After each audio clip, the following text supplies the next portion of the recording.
जगन्नाथ हर हर शंभु। आरंभ हो जाइए माघ मास। माघ मास बहुत पुण्य मास। जेपरी कार्तिक मास परी माघ बैशाख ये सबुतिर महात्म्य अच्छी। चलतु आमे आज जानिबा माघ मासर प्रथम गुरुवार रे किपरि माँ लक्ष्मी को पूजा कले जीवनर सबु समस्या दूर होता है। जानतु लक्ष्मी पूजार महात्म्य माघ मासरे माघ मासर गुरुवार माता लक्ष्मींकर अत्यंत प्रिय मार्गशीर गुरुवार परे माघ मास मध्य मार्गशीर भली गोटे प्रसिद्ध मास अटे। यही मासरे लक्ष्मी माँ को विधि विधान भाव में पूजा करा जाय थाए। कहा जाए जे माघ मास गुरुवार माँ लक्ष्मी प्रसन्न होई निज भक्त मानकर समस्त दुख व्याधि दूर करिथांती। सेइथिपाई तो किछि किछि लोकंक घरे माघ मासरे मध्य माण बसा जाए, माण उद्यापना करा जाए कि जेमिति मार्गशीर मासरे प्राय समस्तंकर शेष पाळी रे माण उद्यापना करा जाय ताए। किछि किछि लोकंकर माघ मासरे मध्य उद्यापना करा जाए।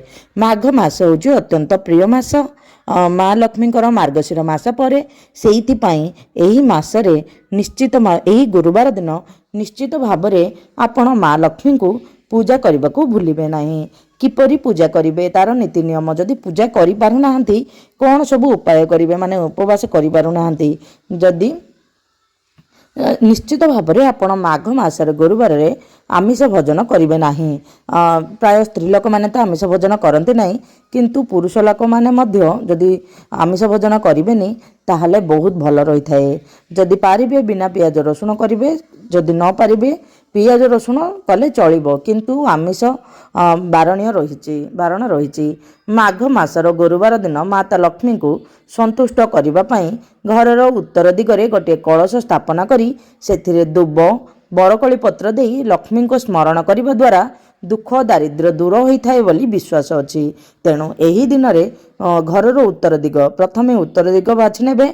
से उत्तर दिगरे गोटे कलश स्थापना करी सेथिरे दुब और बरकली पत्र देई माँ लक्ष्मी को स्मरण करिवे। या द्वारा दुख दारिद्र्य दूर होता है। यही दिन जदि आपण रक्षा सूत्र घरर मुख्य द्वार रे बांधिबे तेबे समस्त बाधा विघ्न दूर हेबो बोली विश्वास अच्छी। या छड़ा नकारात्मक शक्ति मध्य दूर होता है। माघ मासरे लक्ष्मी को स्मरण करने समय आपण हाथ में धला पुष्प और हलदिया पुष्प धरी लक्ष्मी को स्मरण करेंगे तेबे जीवन में सफलता मिले बोली विश्वास अच्छी। तेणु निश्चित भाव में धला पुष्प जमीती टगर तराट ये सब व्यवहार करें। हलदिया पुष्प जमीक गेंडू मंडा फूल ये सब व्यवहार करें।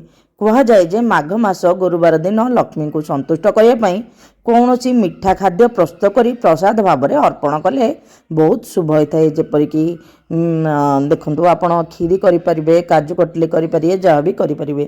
यापर आपण निजर सक्षम अनुसार अन्न मध्य दान करें। यह द्वारा रिष्ट खंडन होता है। जदि आपण घरे किसी समस्या लगी रोची यही दिन आपण माँ को पूजा कर सारा पर अन्न दान करें। माघ मासर प्रत्येक गुरुवार दिन लक्ष्मी को पूजा करने समय माँ लक्ष्मी को पूजा करने समय मंत्र कहिबे ओम ह्रीं क्लीं लक्ष्मी स्वाहा उच्चारण करी बेलपत्र अर्पण करने द्वारा विघ्न दूर होता है और जीवन में प्रत्येक कार्य सफलता मिलता है।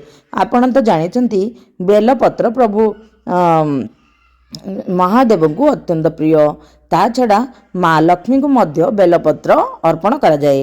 कहीं बेल आमर माँ लक्ष्मी को अर्पण करा जिवे से विषय आज आम आलोचना करवा। आ चलतु ता पूर्व आम उपाय विषय जानिनबा। गुरुवार दिन पुराणर वर्णना अनुसार क्रोध घृणा अहंकार परनिंदा इत्यादि करबा उचित नुहे। यह द्वारा माँ लक्ष्मी असंतुष्ट होती।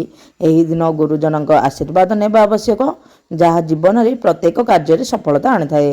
तेणु माँ लक्ष्मी को कृपा लाभ करने यही दिन गुरुजन मानकर आशीर्वाद निहाती नियंतु माँ को स्मरण करंतु। यह छड़ा यह होची बृहस्पतिवार बृहस्पतिंकर बार अटे।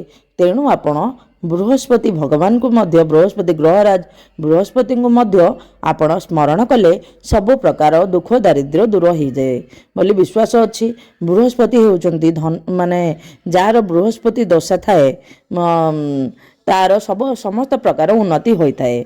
आ बृहस्पति होउचंती ପାଠର କାରକ ମାନେ ଆପଣ ଯଦି କିଛି ଭଲ କାମ କରିବାକୁ ଚାହୁଁଛନ୍ତି ଏହି ଦିନଠୁ ଆରମ୍ଭ କରିପାରିବେ। ମାନେ ବିଦ୍ୟା ସମ୍ବନ୍ଧୀୟ ମାନେ କ'ଣ ଯେ ବିଦ୍ୟାରମ୍ଭେ ଗୁରୁ ଶ୍ରେଷ୍ଠ।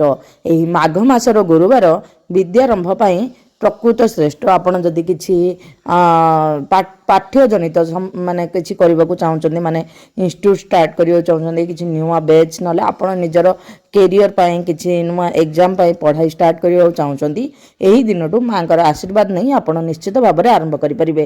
ଦେଖିବେ ଆପଣଙ୍କ ଜୀବନର ସମସ୍ତ ଉନ୍ନତି ହେବ। ଚାଲନ୍ତୁ ଏବେ ଜାଣିବା ଆଉ କିଛି ନିୟମ ବିଷୟରେ।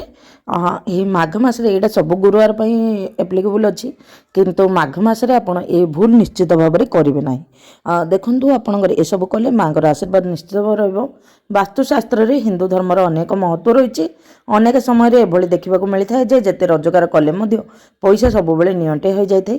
ଆଜି କିନ୍ତୁ ଏଭଳି କିଛିଟା ଜିନିଷ ବିଷୟରେ ଯାହାକି ଲକ୍ଷ୍ମୀଙ୍କ ଆସିବାରେ ବାଧା ହୋଇଥାଏ ସେ ବିଷୟରେ ଜାଣିବା। ପ୍ରଥମ ହେଉଛି ଭଙ୍ଗା କାଚ।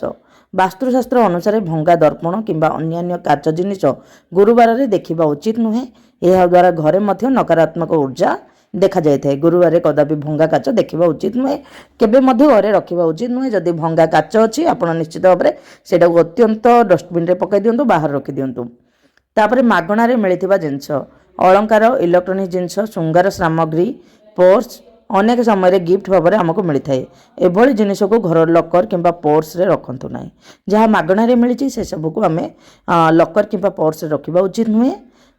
ସେସବୁକୁ ଆମେ ସଜେଇବା ଜିନିଷ ସଜେଇବା ଭାବରେ ବ୍ୟବହାର କରିପାରିବା, କିନ୍ତୁ ଏସବୁ କରିବା ଉଚିତ ନୁହେଁ। ଚାବି ଓ ଛୁରୀ ପର୍ସରେ ରଖନ୍ତୁ ନାହିଁ।